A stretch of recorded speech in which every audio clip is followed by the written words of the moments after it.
پی آئی اے نے بیرون ملک پھنسے ہوئے پاکستانیوں کو وطن پہنچانے کے لیے بڑے آپریشن کا اعلان کر دیا۔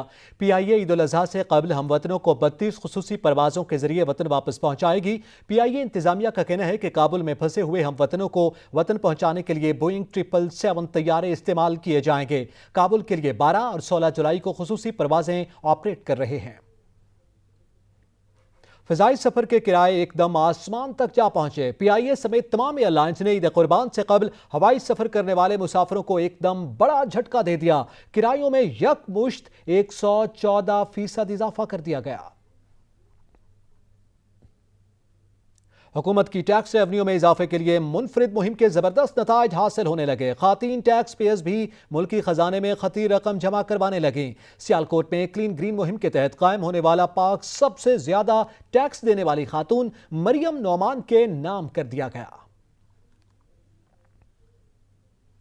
وزیراعظم عمران خان کہتے ہیں آئندہ نسلوں کے لیے سرسبز پاکستان چھوڑ کر جائیں گے۔ وزیراعظم عمران خان نے سوات میں شجرکاری کی ویڈیو جاری کر دی۔ کہتے ہیں سوات کے علاقے مٹا میں بنجر زمین سرسبز ہو گئی۔ خیبر پختونخوا میں بلین ٹری سونامی کے نتائج آنا شروع ہو گئے۔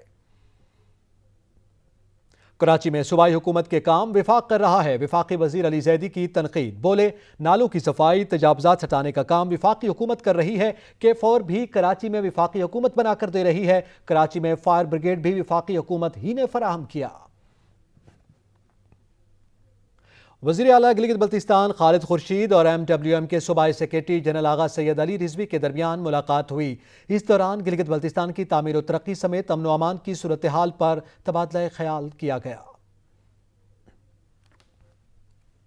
Welcome back. لاہور کے علاقے ڈیفنس میں ماڈل نایاب ملک کو مبینہ طور پر قتل کر دیا گیا۔ نایاب کی لاش DHA فیز 5 میں ایک گھر سے ملی ہے۔ مقتولہ کے بھائی محمد علی کا کہنا ہے کہ جب گھر آیا تو کمرے کی جالی ٹوٹی ہوئی تھی اور مقتولہ کی لاش فرش پر پڑی تھی۔ پولیس کے مطابق واقعے کا مقدمہ بھائی کی مدعیت میں درج کر لیا گیا۔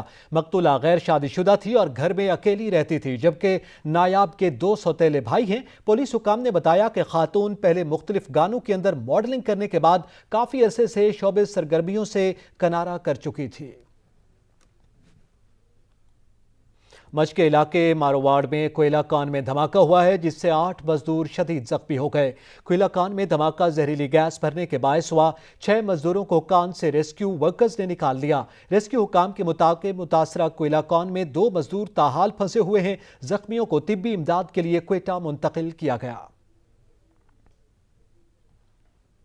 قابض بھارت نے جنت نظیر وادی میں خون کی ہولی تیز کر دی۔ 4 روز میں 9 بے گناہ کشمیریوں کو شہید کر ڈالا۔ شہداء میں ایک خاتون بھی شامل ہیں۔ کشمیریوں کو پلوامہ، کپواڑہ اور بارہ مولہ کے علاقوں میں نام نہاد تلاشی اور محاصرے کی کارروائیوں کے دوران گولیاں ماری گئیں۔ سعودی عرب میں گورنر مکہ مکرمہ شہزادہ خالد الفیصل نے غلاف کعبہ بیت اللہ کے کلید بردار ڈاکٹر صالح بن زین العابدین کے حوالے کر دیا۔ تقریب میں حرمین شریفین انتظامی امور کے سربراہ ڈاکٹر عبد الرحمان السدیس بھی شریک تھے۔ کراچی والوں نے قربانی کا جانور خریدنے کے لیے کمر کس لی۔ سنڈے کو فنڈے بنانے شہری مویشی منڈی پہنچ گئے۔ انتظار کی گھڑیاں ہوئی ختم۔ عید الاضحیٰ میں کچھ دن رہ گئے۔ ایشیا کی سب سے بڑی سپر ہائی وے مویشی منڈی اپنے جوبن پر آ گئی۔ سندھ، بلوچستان، خیبر پختونخوا اور پنجاب کے چھوٹے بڑے شہروں سے 5 لاکھ سے زائد قربانی کے جانور مویشی منڈی پہنچ گئے۔ مویشی منڈی میں کوئی جانوروں کے بھاؤ تو کرتا تو کسی نے صرف جانوروں کی قیمتیں پوچھی۔ قربانی کے جانوروں میں آسٹریلین برہمن، سائیوالی، سبی، سندھی اور ڈانگری نسل کے بیل اور گائے اور خوبصورت دمبے، ہرن، ڈاچی، سندھی، ٹابری، گلابی اور کاموری نسل کے بکرے اور سندھی، کوہستانی اور ریگستانی نسل کے صحرائی جہاز کہلانے والے اونٹ بھی لینڈ کر چکے ہیں۔ مویشی منڈی کی انتظامیہ کے مطابق کورونا سے احتیاط کے لیے SOP سختی سے عمل درآمد کرایا جا رہا ہے، جبکہ رین ایمرجنسی نافذ کر کے ٹیمیں الرٹ کر دی گئی ہیں اور ناگہانی صورتحال سے بچنے کے لیے بجلی کے پولز پر پلاسٹک کے پائپ چڑھائے جا چکے ہیں۔ امریکہ نے چین کی 14 کمپنیوں پر امریکہ مخالف سرگرمیوں میں ملوث ہونے کا الزام عائد کر دیا، جبکہ روس اور ایران سے منسلک مزید 34 کاروباری کمپنیوں کو بھی بلیک لسٹ کر دیا ہے۔ امریکہ کی جانب سے مذکورہ کمپنیوں پر نئی تجارتی پابندی لگا دی گئی ہے۔ امریکی محکمہ تجارت نے کہا ہے کہ پابندیوں سے متعلق امور کی خلاف ورزیوں کی وجہ سے انہیں بلیک لسٹ کیا گیا ہے۔ سعودی فرمانروا شاہ سلمان بن عبدالعزیز اور عمان کے سلطان حتیم بن طارق کے درمیان اہم ملاقات ہوئی، جس میں دو طرفہ تعلقات اور باہمی امور پر گفتگو کی گئی ہے۔